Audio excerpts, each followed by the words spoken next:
Kita beralih ke informasi lain, pemirsa. Seorang suami di Kutai Timur, Kalimantan Timur tega bunuh istri dan bayi berusia 1 tahun. Korban tewas akibat benda tajam. Cowok, dia nggak pakai baju, cowok kesini bawa parang. Seorang pria diamankan oleh warga setelah membunuh istri dan bayinya dengan sadis pada Minggu malam. Peristiwa bermula saat jemaah masjid digegerkan oleh kedatangan pelaku tanpa busana dan hendak menyerang ustadz. Saat ditangkap, para jemaah melihat ada bekas luka pada badan korban. Jemaah yang berniat menyampaikan pada istri pelaku geger karena anak dan istri pelaku sudah tidak bernyawa. Langsung ada orang yang datang, kita nggak ngerti siapa yang datang dulunya, karena orang itu datang bawa parang langsung ngamuk, langsung teriak, Abu Bakar, langsung teriak begitu sudah, langsung nyerang ke Pak Ustadz. Hingga kini pembunuhan masih misteri. Kasus ini masih didalami polisi untuk mengetahui motif pelaku membunuh istri dan anaknya.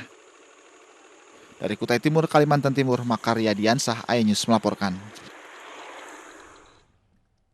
Apa penyebab ayah tega membunuh anak dan istrinya? Untuk membahasnya sudah bergabung bersama kami Kapolres Kutai Timur, AKBP Weli DJ dan analis forensik Ibu Reno Fitriasari. Selamat sore Pak Kapolres dan Ibu Reno.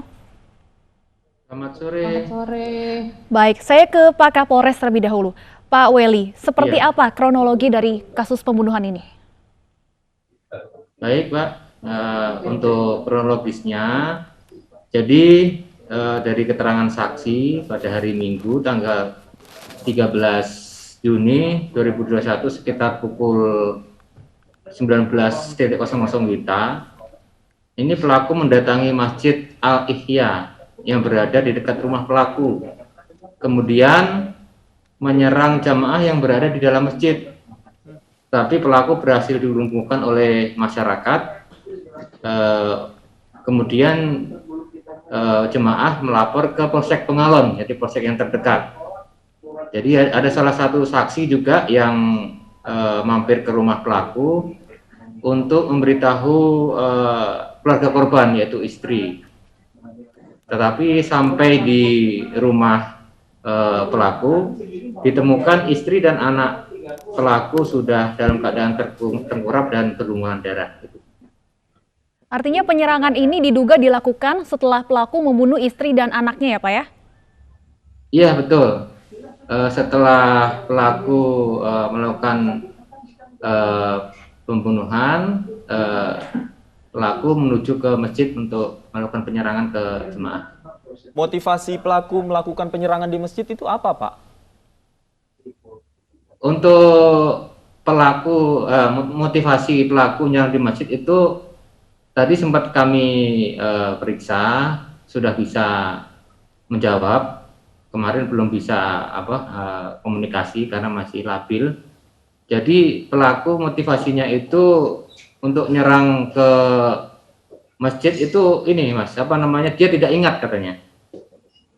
Dia tidak ingat artinya dilakukan dalam keadaan tidak sadar pada saat itu menurut ya, pengakuannya. Betul. Baik. Saya ingin ke Ibu Reno Fitriasari. Bu, ketika orang melakukan tindakan kriminal seperti ini, penyerangan ataupun pembunuhan dengan alasan mungkin ada bisikan gaib dalam tanda kutip ini, Anda melihatnya seperti apa? Ya, baik. Ini fenomena yang sangat luar biasa sekali ya, karena kita berada di Indonesia dan kita sangat familiar sekali dengan dunia gaib, mistis. Jadi apa-apa tuh semua disangkut pautkan pada mistis. Tapi dalam ilmu pengetahuan sendiri itu sebenarnya ada reasonnya, selalu ada penyebab kenapa itu terjadi. Jadi ketika saya melihat tagline tadi, karena gaib, buat saya itu hanya seperti ini masih dugaan sementara di awal, yang dimana kita harus meng-cross check dia lebih dalam gitu ya. Harus ada pemeriksaan lebih lanjut, tentunya terhadap tersangka pelaku yang bersangkutan. Kenapa hal ini bisa dia lakukan? Jadi gaib itu sebenarnya bahasa familiar di kita, tapi secara ilmu pengetahuan atau secara psikologis itu bisa dimaknakan ya. Ada kata-kata, ada indikasi halusinasi, delusi, atau ada psikologi disorder lainnya yang perlu kita tinjau lebih dalam begitu. Kita Pak Welly, ada informasi yang dapatkan bahwa pelaku ini melakukan praktek-praktek ilmu hitam dengan zikir-zikir tertentu. Apakah ini menjadi salah satu motif dalam pembunuhan ini atau ada motif lain sebenarnya, Pak Welly? Untuk motifnya tadi hasil dari interogasi awal, Mas. Jadi pelaku itu adalah motifnya motif ekonomi karena banyak terlilit utang. Untuk masalah belajar ilmu hitam, mungkin saksi atau masyarakat pernah melihat pelaku itu berzikir di depan rumahnya, jadi setengah telanjang lah, tempat diingatkan dengan tetangganya agar tidak melakukan hal itu karena haram. Gitu. Tapi pelaku termasuk rumah tidak melakukan hal tersebut. Jadi tidak benar ya Pak informasi bahwa pelaku ini melakukan pembunuhan karena terkait dengan belajar ilmu hitam dan sebagainya? Ya, tidak benar. Lebih kepada motif ekonomi. Profil dari pelaku Ya, ini betul. sehari-hari bekerja sebagai apa Pak? Wira swasta, Mbak. Baik, saya kembali ke Mbak Reno. Mbak Reno, kalau melihat kemudian perilaku tersangka yang membunuh keluarganya, kemudian setelah membunuh juga melakukan penyerangan jemaah di dalam masjid, apakah Anda melihat ada kondisi mental yang memang sedang tidak stabil atau seperti apa? Iya, kalau dugaan seperti itu tentu sah-sah aja ya Mbak. Kita melihat bahwa kenapa sih, karena tindakan kriminal sendiri yang dilakukan sama pelaku ini sudah membunuh ya, bukan sebuah tindakan kriminal yang sederhana atau yang kecil, tapi sudah menghilangkan nyawa orang. Tentu tarafnya berbeda dengan ketika kita melihat kasus-kasus kriminal yang lain. Tentu yang pertama kita harus melakukan penyelidikan atau pengetesan lebih lanjut terhadap pelaku tersebut, terutama pada psikologisnya, secara psikisnya, sehingga kita bisa melihat apakah benar si pelaku ini punya indikasi gangguan psikologis atau tidak. Tapi dengan dia tadi kalau saya dengar kronologisnya, habis dia bunuh istrinya, anaknya, lalu dia pergi ke masjid, lalu dia menyerang lagi warga, ya bisa jadi sebenarnya ada kondisi psikis yang sedang goyang ya, sehingga dia sulit mengontrol tersebut, entah itu emosinya, entah dia ada dalam tataran stres yang toleransi stresnya sudah di ambang batas, sehingga dia melampiaskannya dengan cara seperti itu. Itu bisa saja mungkin terjadi. Tapi balik lagi ya Mbak, kita nggak bisa, saya nggak bisa mengatakan itu ada gangguan atau tidak karena Harus ada pemeriksaan hal terlebih tersebut dahulu. harus. Iya betul, Baik. hal tersebut harus diperiksa lebih lanjut. Gitu. Baik. Saya ingin kembali ke Pak Welly. Pak Welly, tadi Anda mengatakan bahwa motif sebenarnya adalah ekonomi. Kemudian apa yang menyebabkan sang suami ini tega begitu membunuh istri dan anaknya? Apakah memang sehari-hari juga sering terjadi pertengkaran atau terlilit hutang yang tadi Anda katakan begitu besar sehingga keluarga tidak bisa melunasi atau seperti apa, Pak? Ya, jadi dari keterangan saksi bahwa pelaku itu berniat mengirimkan sejumlah uang ke orang tuanya, namun malu, tidak memiliki uang, mungkin sesuai dugaan kuat itu sebagai pengaruh psikologis kepada pelaku. Apakah akan dilakukan pemeriksaan kejiwaan Pak terhadap pelaku? Ya, jadi kami ada melakukan beberapa langkah-langkah, Mbak. Ada beberapa langkah. Yang pertama kita cek urin juga tadi pelaku, tapi hasil urinnya negatif, tidak ada indikasi penyalahgunaan narkoba. Baik, tidak dalam pengaruh narkotika ya? Ya, tidak ada, Baik. tidak ada pengaruhnya itu. Terus untuk kejiwaan dari pelaku, nanti kami akan berkoordinasi dengan rumah sakit jiwa yang ada di Samarinda. Baik, Pak Welly, untuk ancaman hukuman kepada pelaku seperti apa? Untuk ancaman dari pelaku itu terancam hukuman maksimal hukuman mati.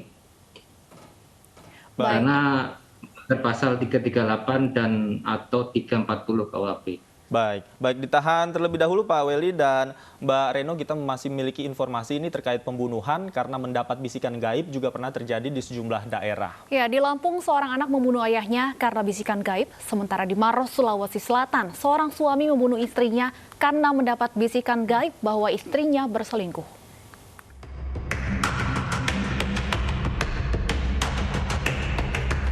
Seorang ayah di Lampung tewas akibat dipenggal oleh anak kandungnya sendiri.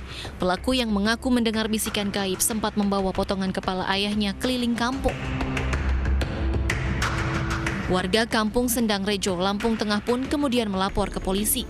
Diduga pelaku mengalami gangguan jiwa sehingga menjalani observasi di rumah sakit jiwa sebelum dilanjutkan ke penyidikan. Di Bandung Barat, Jawa Barat, hanya karena ingin melihat isi telepon genggam milik suami sirinya, seorang istri tewas dianiaya. Ironisnya, korban baru saja menggelar syukuran 7 bulan kehamilannya. Suherman yang mengaku dirasuki bisikan gaib menganiaya istrinya dengan pisau. Pelaku yang panik kemudian mengunci pintu dari dalam lalu kabur sambil menggasak emas, ponsel, dan kartu ATM korban. Ia ditangkap saat bersembunyi di rumah istri pertamanya di Banjarnegara, Jawa Tengah. Tim Liputan iNews melaporkan. Membunuh karena bisikan gaib, saya ingin tanyakan fenomena ini kepada Mbak Reno Fitriasari, analis forensik. Mbak Reno, kalau Anda melihatnya mengapa kemudian dalam tanda kutip bisikan gaib ini kerap digunakan pelaku sebagai alasan untuk menghabisi nyawa keluarganya sendiri? Apakah benar memang pelaku ini dalam kondisi mungkin bisa dikatakan kondisi mental yang tidak stabil, atau ini memang sekedar alasan saja? Ya, begini ya Mbak, kalau misalnya saya juga nggak bisa bilang apakah ini karena alasan saja atau tidak, tapi saya melihat ada dua pandangan di sini. Yang pertama, ketika alasan itu dipakai, ada garis bawah, oh dia di bawah pandangan lain atau bisikan yang lain yang itu tidak nyata, sehingga dia melakukan itu atas di bawah ketidaksadaran. Sehingga kalau di dalam faktor hukum, orang melakukan tindak kriminal di bawah sadar, dia tidak bisa dijerat sama hukuman kan. Sehingga itu menjadi sebuah reason dipakai. Yang kedua, bisa saja sebenarnya itu atas kesimpulan sementara atau kesimpulan yang cepat diambil oleh masyarakat sekitar yang hanya sepotong melihat kejadian itu. Lantas dia mengatakan bahwa, wah itu orang gila tuh, dia pasti udah dirasuki sama bisikan setan atau bisikan gaib yang lain. Karena perilakunya di luar dari kebiasaan. Nah, masyarakat kita kan terbagi banyak kelompok ya. Ada yang kelompok yang di pedesaan, perkotaan, atau di tengah-tengah, sehingga bahasa yang muncul dan familiar diungkapkan yaitu gaib gitu. Seperti tadi saya ungkapkan di awal bahwa Indonesia ini sangat banyak sekali tentang budaya, sehingga gaib ini menjadi salah satu kata yang mungkin familiar atau cepat untuk disebutkan. Tapi itu tidak berasal dari para ahli. Jadi, jadi itu sebenarnya hanya bisikan dari gaib ini kadangkala hanya kesimpulan dari masyarakat sendiri ya. Terima kasih Ya, Mbak betul. Reno Fitriasari, analis forensik, dan sebelumnya juga ada AKBP Welly DJ Kapolres Kutai Timur sudah bergabung bersama kami di iNews Sore.